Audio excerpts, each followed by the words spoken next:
छत्तीसगढ़ के जितने भी स्टूडेंट हैं, आप सभी स्टूडेंट के लिए इस वक्त की सबसे बुरी खबर जो है, बैड न्यूज़ अपडेट निकल के आया है। इस वक्त की सबसे बेहद ही इंपॉर्टेंट जो है ब्रेकिंग न्यूज़ जो है जानकारी निकल के आ रहा है। आप सभी स्टूडेंट को बताना चाहता हूं कि छत्तीसगढ़ में जो है 76% आरक्षण को लेकर सबसे बड़ी अपडेट निकल कर आया है। और छत्तीसगढ़ में जो है 76% आरक्षण को लगा है सबसे बड़ा झटका। अब जो है एसटी कैटेगरी वाले स्टूडेंट को जो 32% आरक्षण का लाभ मिलता था, अब वो नहीं मिलेगा। और ओबीसी कैटेगरी वाले स्टूडेंट को भी 27% आरक्षण का लाभ जो है नहीं मिलेगा। तो सबसे बुरी खबर जो है अपडेट्स इस वक्त आप लोगों के लिए निकल के आ रहा है। आप सभी स्टूडेंट को बताना चाहता हूँ कि 76% आरक्षण को 24 नवंबर को जो है कैबिनेट से मंजूरी जो है दे दिया गया था। और इसके साथ 1 और 2 दिसंबर को छत्तीसगढ़ में विधानसभा का विशेष सत्र का आयोजन किया गया था। लेकिन विपक्ष का साफ तौर पर यह कहना है कि एससी कैटेगरी वाले स्टूडेंट को अब 16% आरक्षण का लाभ मिलना चाहिए। और इसके साथ जो है ईडब्ल्यूएस जो आर्थिक रूप से कमज़ोर है उनको 10% आरक्षण का लाभ मिलना चाहिए। और जिसमें आपका ईडब्ल्यूएस इसमें आपका जो 10% आरक्षण रहेगा उसमें एससी एसटी ओबीसी सभी वर्ग को इसमें भागीदारी रहना चाहिए। तो आपको बताना चाहता हूँ कि इस वक्त की सबसे बुरी खबर है। इसके साथ ही मैं आपको ये भी बताना चाहता हूँ कि अभी तो जो है छत्तीसगढ़ में 76% आरक्षण तो सर्वसम्मति से जो है विधानसभा से भी विधेयक जो है पारित हो चुका है। 2 विधेयक जो है पारित हो चुका है, चाहे वो आपके कॉलेज में एडमिशन की बात हो या किसी भी गवर्नमेंट जॉब में सिलेक्शन की बात हो। तो 76% आरक्षण जो है दोनों दल के द्वारा, पक्ष विपक्ष दोनों के द्वारा सर्वसम्मति से पारित हो चुका है। लेकिन आपको बताना चाहता हूँ कि आने वाले समय में जो है आपको बहुत ही ज़्यादा प्रॉब्लम परेशानी जो है फिर से फेस करना पड़ सकता है। क्योंकि आप लोगों ने देखा ही कि जब 58% जब 2012 से पहले जब 50% आरक्षण था, उसे तत्कालीन भाजपा सरकार द्वारा जो 58% आरक्षण किया गया था, जिसे 19 सितंबर को बिलासपुर हाई कोर्ट ने जो है सीधा निरस्त किया उनके द्वारा। और उनका साफ कहना था कि छत्तीसगढ़ में जो है 58% आरक्षण जो है गैर संवैधानिक है और 50% से ज़्यादा का आरक्षण जो है नहीं हो सकता। तो इसी वजह से 58% आरक्षण को रद्द कर दिया गया था। तो आने वाले समय में जब भी फिर से नई याचिका पुनर्याचिका फिर से दायर किया जाएगा, तो इसके बाद फिर से क्या होगा, 76% आरक्षण पर फिर से एक बाधा उत्पन्न हो सकता है। तो आने वाले समय में आप लोगों के लिए बहुत बुरी खबर है और 76% आरक्षण पर जो है फिर से आपका रोक लग सकता है।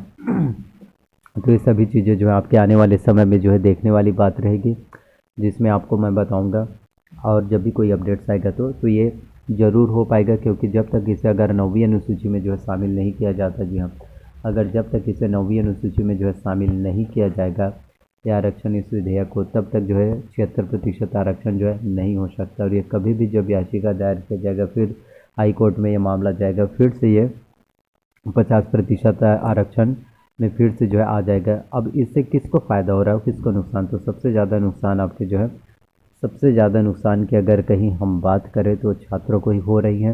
क्योंकि एक के बाद एक जो है गवर्नमेंट जॉब वैकेंसीज, नई नई भर्ती विज्ञापन आप लोगों के लिए जारी किए जाते हैं, लेकिन आपके आरक्षण मामले की वजह से या कोई भी परेशानी आता है जिसकी वजह से आपके भर्ती परीक्षा जो निरस्त हो जाते हैं, उन सभी भर्ती परीक्षाओं पर जो स्टे लगा दिया जाता है, जिसकी वजह से छात्रों को काफ़ी ज़्यादा तकलीफ़ें होती है। छात्रों को सबसे ज़्यादा प्रॉब्लम परेशानी जो फेस करना पड़ता है, क्योंकि आप सभी स्टूडेंट बहुत ज़्यादा मेहनत करते हैं, तैयारी करते हैं, और उसके बाद जब स्टे लगता है तो छात्रों को बहुत ही ज़्यादा तकलीफ़ें होती है और उन्हें लगता है कि अब हमसे कुछ नहीं हो पाएगा, अब हमारा क्या होगा। हम इतने मेहनत से जो है गवर्नमेंट जॉब की एग्ज़ाम्स की प्रिपरेशन करते हैं, तैयारी करते हैं, दिन रात एक मेहनत करते हैं, उसके बाद जो है भर्ती परीक्षाओं पर स्टे लगाया जाता है, जिसकी वजह से छात्रों को काफ़ी ज़्यादा तकलीफ़ें परेशानी का सामना करना पड़ता है।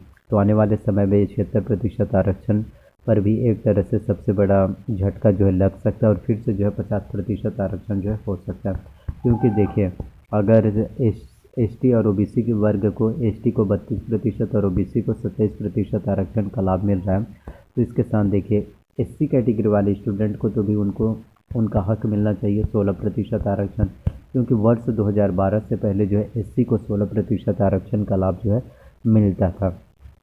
और इसके साथ ही जो ईडब्ल्यूएस जो स्वर्ण है, आर्थिक रूप से कमज़ोर है, उनको भी 10% आरक्षण का लाभ मिलता था, लेकिन अब उनको जो है 4% मिलेगा। तो ये है कि अगर आरक्षण का दायरा बढ़ा रहे हैं 76%, तो और बढ़ा लीजिए, 81 से 82 कर लीजिए, लेकिन सभी वर्ग को बहुत ही अच्छा आरक्षण का लाभ दिया जाए ताकि सभी वर्ग संतुष्ट रहे। तो आने वाले समय में फिर से याचिका जो है दायर होगा, पुनर्याचिका। और इसके साथ मैं आपको बताना चाहता हूँ कि आपको इन सभी चीज़ों के बारे में सोचने से, अपने माइंड पर ज़्यादा प्रेशर डालने से, परेशान होने से तनिक बिल्कुल भी आपको ज़रूरत नहीं है। आप सभी स्टूडेंट अपनी सिर्फ और सिर्फ अपनी एग्ज़ाम्स की तैयारी कीजिए। सिर्फ आपको फोकस करना है। अगर किसी चीज़ के बारे में सोचना है तो सिर्फ आपको अपने एग्ज़ाम्स की प्रिपरेशन के बारे में, अपनी पढ़ाई के बारे में सोचना है कि मैं किस तरीके से एग्ज़ाम्स की प्रिपरेशन करूं, किस तरीके से तैयारी करूं जिससे मैं एग्ज़ाम्स को क्वालिफाई कर सकूं और मेरा सिलेक्शन जो है हो जाए। तो सबसे पहले आप अपने आप के बारे में सोचिए, जितना ज़्यादा हो सके कंपटीशन एग्ज़ाम्स की जो है प्रिपरेशन कीजिए, तैयारी कीजिए। सभी चीज़ों के बारे में आप जब बेहतर से बेहतर, अच्छे से अच्छे नॉलेज गेन करने की कोशिश कीजिए और आप एग्ज़ाम्स को आसानी से क्वालिफाई कर सकते हो। तो सिर्फ आपको अपनी पढ़ाई के बारे में सोचना, बाकी चीज़ों के बारे में भूल जाइए और आपको जो है स्टडी अच्छे से करना है। सभी बुक्स के बारे में आपको जो है अच्छे से पढ़ना है। देखिए, सबसे ज़्यादा बेहद इंपॉर्टेंट होता है आपके करंट अफेयर्स, क्योंकि करंट अफेयर्स एक ऐसी चीज़ है, समसामयिक घटना चक्र, जिससे आपकी करंट अफेयर्स, समसामयिक घटना चक्र के बारे में जितना आपको नॉलेज होगा उतने ही ज़्यादा आप जो है एग्ज़ाम्स में अच्छे से नंबर ला सकते हैं, एग्ज़ाम्स में आपका सिलेक्शन जो है हो सकता है। तो करंट अफेयर्स के लिए, सीजी करंट अफेयर्स के लिए सबसे पहले आपको विकास परक का मासिक पत्र का लेना है। इसके साथ ही आपको जो है अर्जुना का करंट अफेयर्स लेना है। तो छत्तीसगढ़ के current affairs, CG current affairs के लिए आपको दोनों से तैयारी करना है। और इंडियन वर्ल्ड करंट अफेयर्स के लिए आपको प्रतियोगिता दर्पण लेना, जो आपका मंथली मैगजीन रिलीज़ होता है। तो इस तरह से हम जो है छत्तीसगढ़ में सीजी करंट अफेयर्स के लिए दोनों से तैयारी कर सकते हैं और इंडियन वर्ल्ड करंट अफेयर्स के लिए प्रतियोगिता दर्पण। तो इन सभी से यदि हम तैयारी करेंगे तो आपकी करंट अफेयर्स की प्रिपरेशन बहुत अच्छे से हो पाएगा और आपको बेहतर नॉलेज मिल जाएगा। इसके साथ मैं आपको बताना चाहता हूँ छत्तीसगढ़ के बारे में, जिसमें छत्तीसगढ़ के इतिहास, छत्तीसगढ़ की संस्कृति, छत्तीसगढ़ के उद्योग, शिक्षा, प्रशासनिक ढांचा, इन सभी चीज़ों के बारे में कंप्लीट नॉलेज पूछे जाते हैं। तो इन सभी चीज़ों के नॉलेज के लिए आप जो है competition academy Hariram Patel sir का बुक ले सकते हैं। तो यदि आप competition academy Hariram Patel sir का बुक से जो है पढ़ाई करेंगे, तैयारी करेंगे, तो आपको छत्तीसगढ़ के बारे में complete A to Z knowledge देखने को मिल जाएगा। तो इन सभी से जो आप कंपटीशन एग्ज़ाम्स की तैयारी बेहतर तरीके से कर सकते हैं और आपका सिलेक्शन जो है ज़रूर हो पाएगा। तो इन सभी से जो है एग्ज़ाम्स की तैयारी कीजिए और आपका एग्ज़ाम ज़रूर क्वालिफाई हो पाएगा।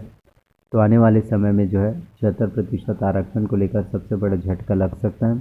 तो आने वाले समय में और कोई छोटी बड़ी अपडेट, कोई नोटिफिकेशन अपडेट निकल कर आएगा आरक्षण के मामले में, तो मैं आप सभी स्टूडेंट को बता दूंगा। तो फिलहाल एसटी कैटेगरी को 32% आरक्षण मिलेगा, ओबीसी को 27%, एससी को 13% और ईडब्ल्यूएस को 4% आरक्षण का लाभ जो है मिलने वाला है। तो प्लीज़ अगर वीडियो आप लोगों को अच्छा लगा हो, पसंद आया हो, तो प्लीज़ वीडियो को लाइक कीजिए। चैनल पर अगर आप नए हैं तो प्लीज़ चैनल को सब्सक्राइब कर लीजिए, साथ में बेल नोटिफिकेशन को भी ऑन करके रख लीजिए। और आपका अगर कोई भी डाउट्स हो, आप मुझसे कोई भी प्रश्न पूछना चाहते हैं तो आप जो है कमेंट कर सकते हैं और आप सभी के कमेंट का मैं रिप्लाई जो है अवश्य करूँगा। तो इसी तरह से मेरे चैनल पर आप सभी लोगों को नई नई गवर्नमेंट जॉब वैकेंसी से रिलेटेड वीडियोस मिलते रहेंगे। सो थैंक यू, मिलते हैं अगले वीडियो में। धन्यवाद। अपना सपोर्ट, प्यार और सपोर्ट जो है बनाए रखना। धन्यवाद।